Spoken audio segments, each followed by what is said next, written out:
Hello and welcome to Sake Revolution, America's first sake podcast. I'm your host, John Puma from the SakeNotes.com, also the administrator at the Internet Sake Discord, and our resident sake nerd. And I'm your host, Timothy Sullivan. I'm a sake samurai, sake educator, as well as the founder of the Urban Sake website. And together, John and I will be tasting and chatting about all things sake and doing our best to make it fun and easy to understand.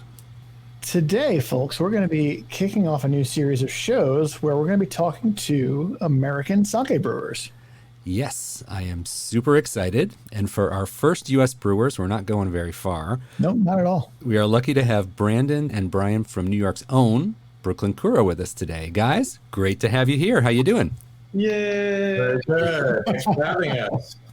So Tim and I know you pretty well, but for the listeners at home, why don't you each give a little bit of a brief introduction so that we all know who you are. I'm Brandon Doughan. I'm the master brewer at Brooklyn Kura. Brian and I met, I'll just do the whole background story right now. Brian and I met, I don't know how many years ago. 2013. 2013, at a mutual friend's wedding in Japan. And as part of our trip, we traveled around. We had a really great first introduction to Japan. And we went to a real traditional sake brewery, and it had kind of a big impact on us. And personally, I come from a research science background. I've always had an interest in fermentation. I was living in Portland, Oregon, and Brian's here in Brooklyn. And we both started brewing sake at home. And we caught the bug. And that's maybe a hard thing to say these days. Phrasing. But we got a big interest in it and started fantasizing about starting a sake brewery, and it slowly turned into a reality, I guess. Nice. And Brian?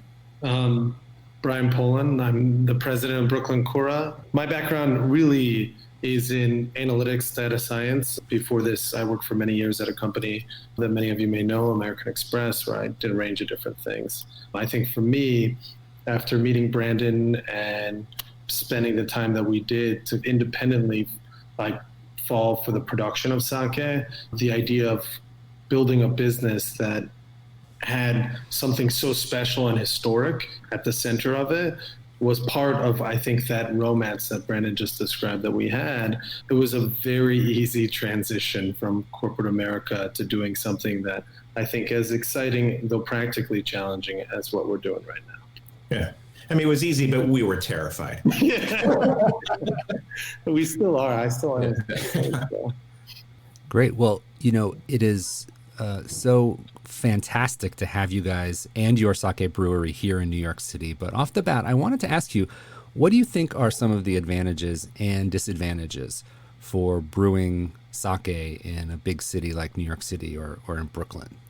So back to our earlier statement, it's not easy to leave what are arguably professional success stories to do something like this. And New York City is one of those places that really has the size, scale, kind of the type of consumers, the access to a supply chain that's necessary for any manufacturing. And so, just as a first impression, if you're going to make something somewhere that's focused on a local audience, and that's something you want to achieve a certain scale in, New York City or a large urban environment is a great place to choose.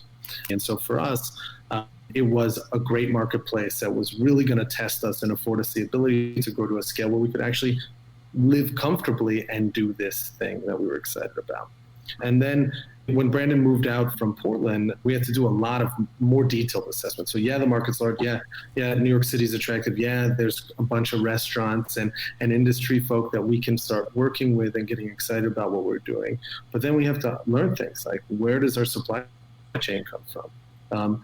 How are we going to deal with the water? These basic building blocks of actually having an operating brewery took us some additional time.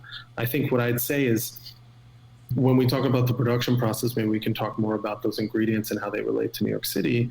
But as far as a place to kind of cut your teeth as a small brewery in a historic or traditional kind of industry like sake production, there is no better place. I mean, the caliber of consumers, the skill and interest level of the frontline folks at retailers and restaurants are, in my mind, comparable to no other place. And so in order for us to be successful, we had to work with them and get them excited about what we were doing, which allowed our success to almost grow more rapidly and authentically than we could have ever expected. Yeah, what you just said made me think about stepping out myself in a career in sake. There was no one I really had a model in New York or in the US really to say like, oh, this is how you do it. You guys are setting up the first brewery in New York. And it's great because you have freedom, you can do what you want, but you kind of have to invent it for yourselves, right? Yeah, like one of the positive aspects of being in New York is people like you. But the fact that there's like Decibel, which has been around for 25 years, like an underground sake bar, there's already a sake culture here. I mean, it's New York City, so it's cosmopolitan. So that base community, I think, helped us quite a bit. Yeah. And, everything's about credibility in this industry. We want to be decent people. We want to make something that people are excited about. But as we work with you and John and the broader community in New York, we get ties to other places, like most notably Japan. And we start to get the advocacy and support of Japanese producers. And I don't want to limit it to producers because it's not just producers, it's distributors, so wholesalers, retailers, it's like the whole life cycle. And that's mostly because of the folks who were able to find and spend time with and befriend in the industry in New York. Definitely seems like it was a big help. So sake is always developing, sake is always changing, flavor profiles are always being modified. Do you see the US developing their own style outside of what the Japanese path has been and continues to be? Yeah, I mean, I've always said that I think there's a real broad spectrum, and outside of Japan in general, it's like brewing sake outside of Japan is pretty new. There's some people who've kind of pioneered it and maybe they've got a couple decades under their belt. But in the US specifically, there's a wide range of people. We've always stuck with the more traditional methods and tried to introduce people who've never had sake, and we want them to have a good base of something to try. So we've tried to be real traditional. But that said, there's other people in the United States doing kind of radical things and kind of way out there that maybe wouldn't be considered Nihonshu in Japan. But I think that's a good thing. Sometimes the United States takes things from other cultures and messes them up. Sometimes you get California Merlot and you get an American IPA, which you can find anywhere around the world. And I think that process in the United States is happening right now. It's kind of like it's the Wild West and things are happening. And so we're in the infancy, but we're going to see what becomes the American sake. Nice. So you think that's something that's still evolving? Yeah. I think there's some practical challenges, right? I mean, we have to have a marketplace for our sake. And like in New York, as we were discussing before, it's a very traditional set of consumers of sake, right? Like the restaurants that we work with are looking for kind of sake that has some authenticity and or is more comparable to what would be imported from Japan. And so for us, we also have that practical constraint, but also there's this like proof of skill, right? That is like essential to achieving credibility. So for us as Brooklyn Kura, as we position ourselves as caring about the craft and the history, but trying to do something kind of innovative, we need to be able to make sakes that consumers that are familiar with sake and expert in it can come to and say, wow, this is a beautiful example of a Junmai Ginjo. This is a beautiful example of a Junmai Daiginjo. And once you establish that credibility, then like the opportunity to be creative and push the envelope is one of those things that like we're starting to be afforded, which is a pretty remarkable thing this early. So the broader marketplace is a range of different skills in the new sake trade. Like you have the traditional producers in California that invested a lot in infrastructure that we get to use to make our lives easier and our product more affordable. And then you have new guys that are coming up every 6 months that are putting their own twist on sake. Will it net out? I don't. My perspective is not necessarily, but I think some delicious things that motivate people to buy sake, both domestically produced and produced in Japan, is definitely going to happen. When I talk to Japanese brewers in Japan, sometimes they say they have a vision for the future of sake becoming a world beverage and being enjoyed and produced all over the country. And what you guys are doing is definitely a link in that chain. Do you have that same dream? Do you envision sake becoming a world beverage like wine or beer that's produced all around the world and people know it? Is that a dream that you guys share? I think we're seeing the trend happen. Like when Brian and I first got into this, it's like it was very new to us, and like we were kind of sussing out the scene, and we determined who was already making sake in the U.S. And since, like, we're young, but since we started, we get contacted by so many more people now. Like we can tell there's a wave happening. It's not just the U.S. We're aware of people around the world that are either like opening sake breweries or sake shops. And we get contacted all the time from people who are interested. I'm like, okay, like here's some resources. Here's like some of the things you should try and figure out, like everything we've learned so far.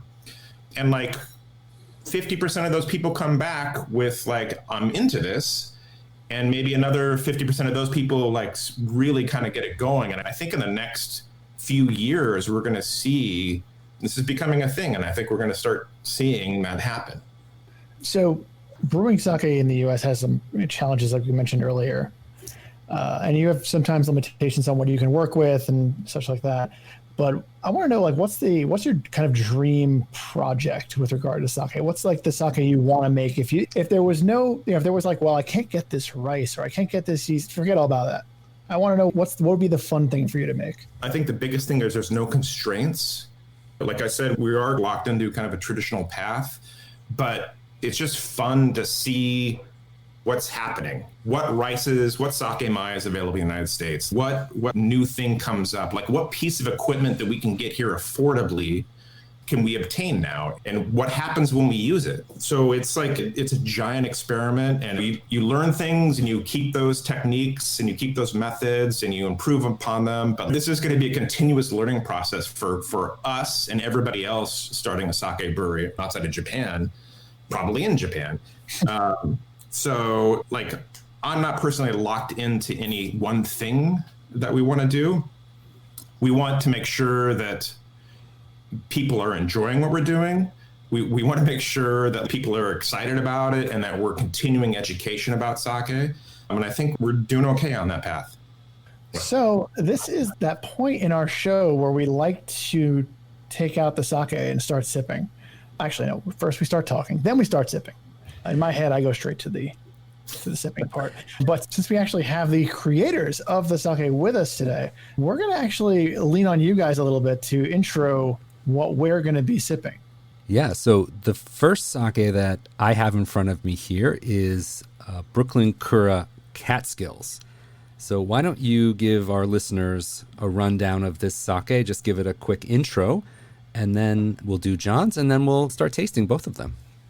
Catskills Daiginjo it's actually our second time making Daiginjo. The first time we made Daiginjo, it was a collaboration with Nabubijin. We had both Tojis from Nabubijin come out. We didn't want to try making a Daiginjo right off the bat. We wanted to get some things under our belt first.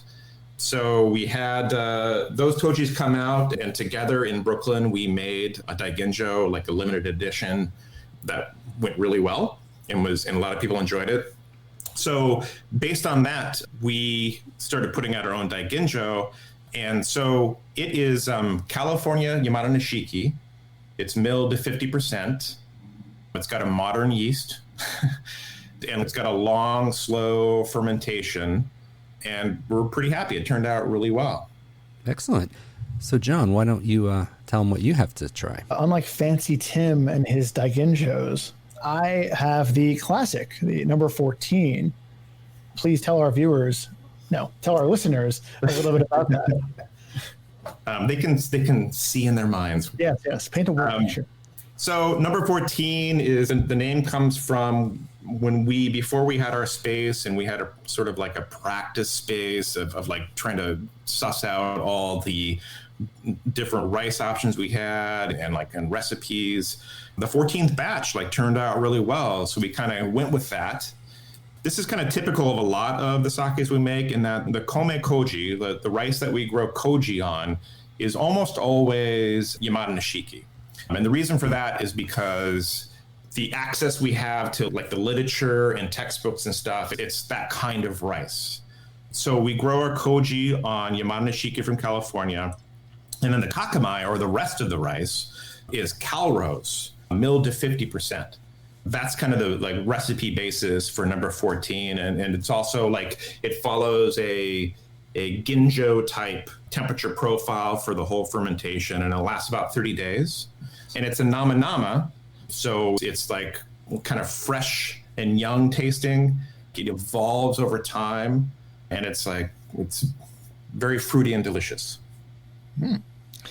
So Tim, since you've got the very fancy sake, why don't you go first?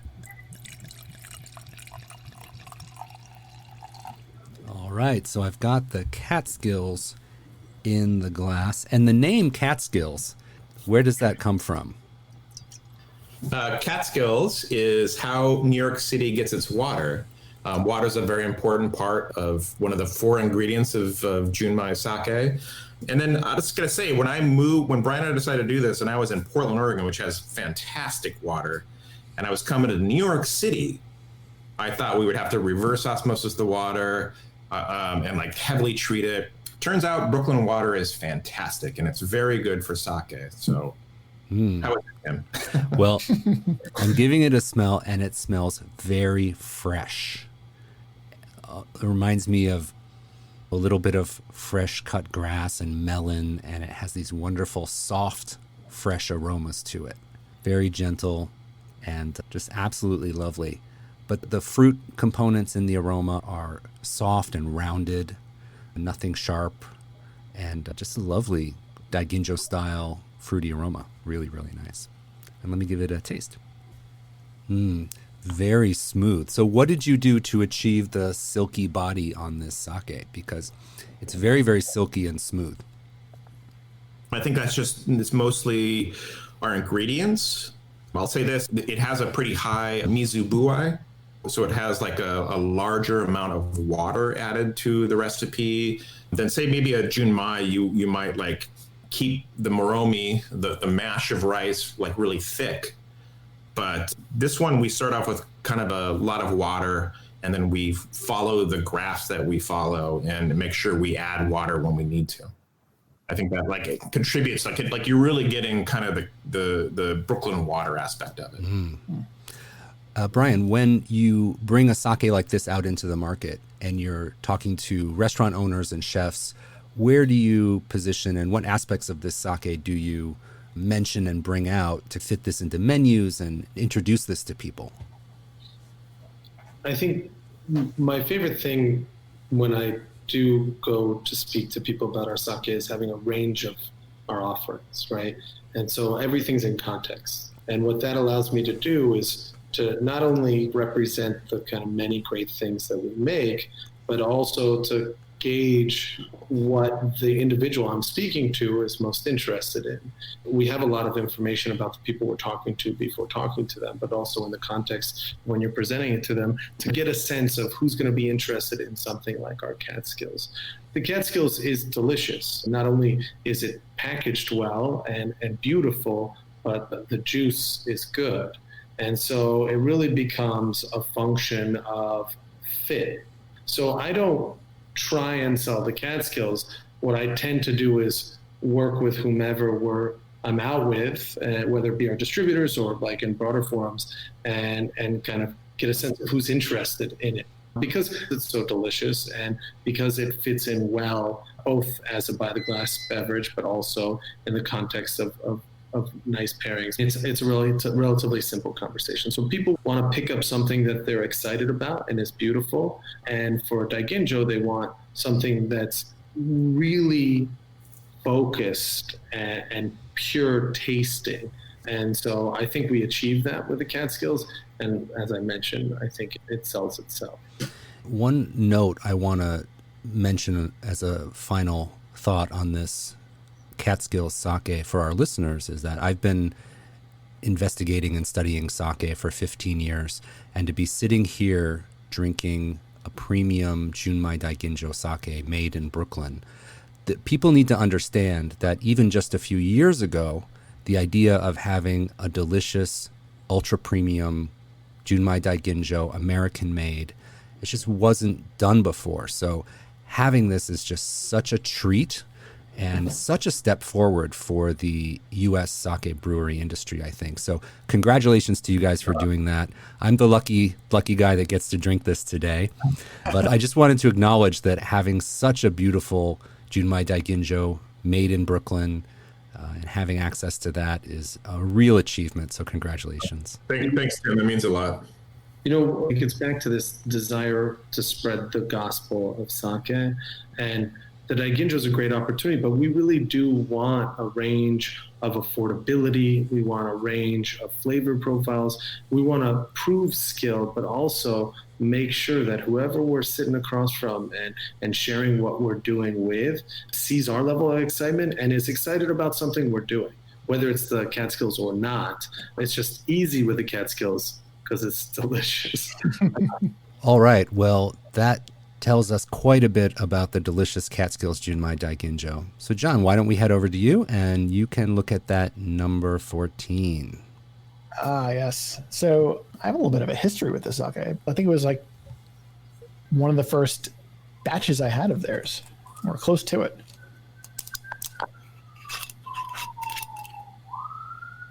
That's some authentic New York sounds, everybody. New York ADSR.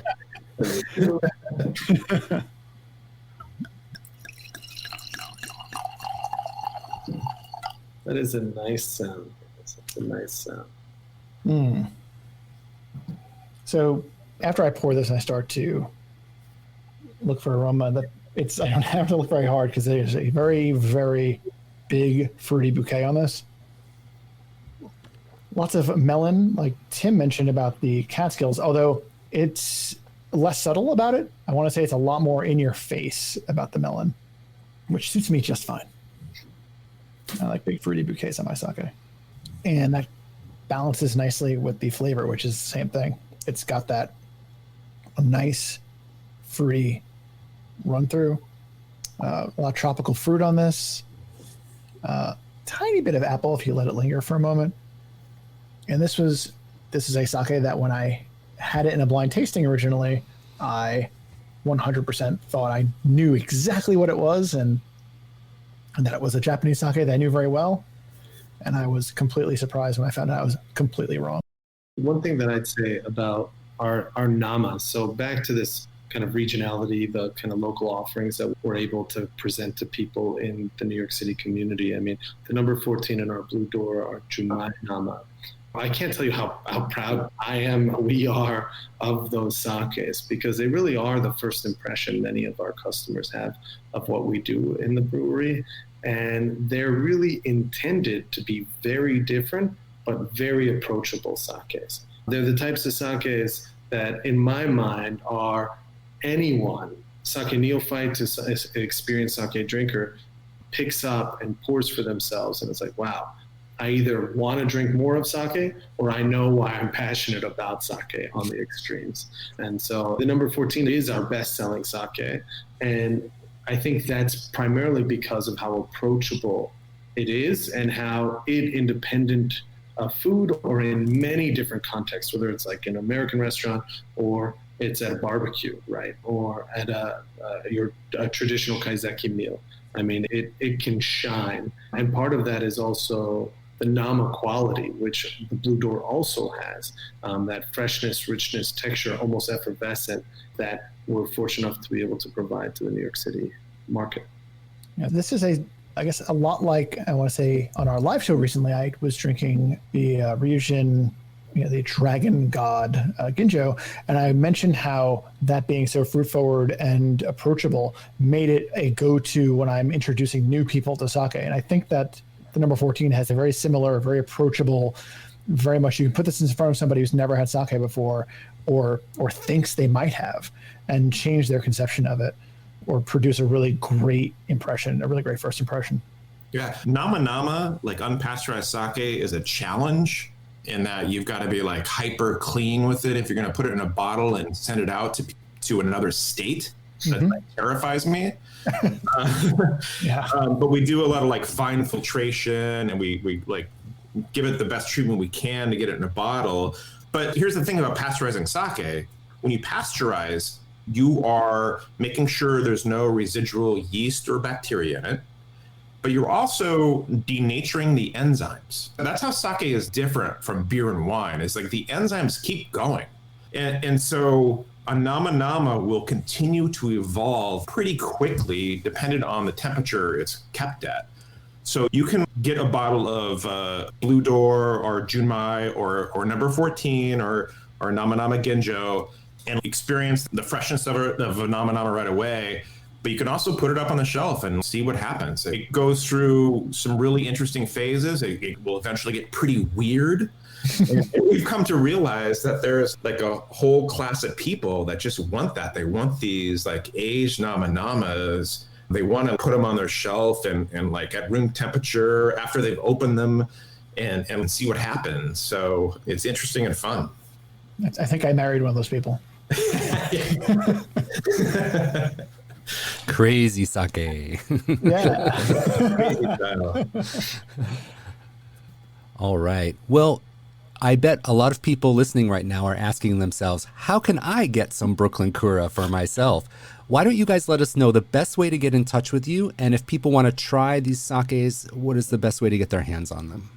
I mean, first and foremost, they can email either of us anytime. Brian at Brooklyn Kura, Brandon at Brooklyn Kura. We definitely are responsive and excited to talk to people about sake. More formally, I mean, we just in July launched a new website. That website has all our sakes that are available in the moment and across a number of different states. And we also have this new subscription service. So one thing that we're really excited about, it's like, okay, the world is changing. Our market, unfortunately, from a distribution perspective, is shrinking. How do we keep innovating and doing creative things for the people who care most about them? And so we launched Kurakin, which is an opportunity for us to just make small batch sakes that we wouldn't necessarily make for broader distribution or make in larger like quantities and get people excited about, see the variation, taste the variation, provide constructive, positive, and sometimes like negative feedback. Also, we can continue to develop ourselves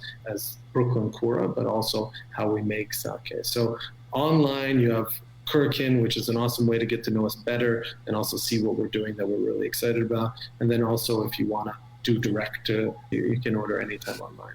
We also have a beautiful tap room, and it really is our best mechanism for outreach. It's a place where we are focused on education and the joy of drinking sake and making you comfortable doing that. And so our tap room has been used for many different things, whether it be like private tastings, Michelin star chef dinners, etc. But really, at its core, it's about making you comfortable and excited about sake as a category. And so you can come there Friday through Sunday, and you can contact us anytime if you want to come on an off cycle and you can't make it during the weekend. But yes, our team there is very talented and equally passionate, and they're going to answer all your questions about sake, including what we produce, but also other sakes. I think the last place, I mean, reach out to us. And if you have any questions, Brandon mentioned this earlier, we get contacted by people thinking about starting a sake brewery in the process of pressing their first batch at an established sake brewery, all with questions about the things that we're doing, why we're doing, how we came to this point in our process, whether it's regulatory to production, right? We're happy to answer the questions that people have to meet that goal of spreading the love of sake and getting more people drinking it at home. Yeah, we want sake to be a thing, so... Well, you guys definitely help make it a thing, but yeah, we want to see it grow as well. It's been great to see you guys grow. Thank you so much for being here. We'll have all that information of how to get in touch with Brian and Brandon in our show notes. And we want to thank them so much for joining us on our first episode with a brewer interview and tasting. Thank you guys so much. Thank you. Thank you guys for all the work you do. It's really wonderful. Well, I want to thank all of our listeners so much for tuning in. We really hope you're enjoying our show. If you'd like to show your support for Sake Revolution, one way you can really help us out would be to take a couple of minutes and leave us a written review on Apple Podcasts. It's one of the best ways for us to get the word out about our show. And the second best way is for you to tell a friend and then get that friend to subscribe. And then while you're doing that, you go and subscribe also. This way, you and your friend both will get our podcast magically delivered to your device of choice every week when we publish. And as always, to learn more about any of the topics or any of the sakes we talked about in today's episode, be sure to visit our show notes at sakerevolution.com. And if you have a burning sake question that you need answered, or maybe a episode suggestion, Tim, we've got a couple of those that we're going to talk about in the future. We want you to reach out to us at feedback@sakerevolution.com. So until next time, please remember, keep drinking all of that sake, and above all, kanpai.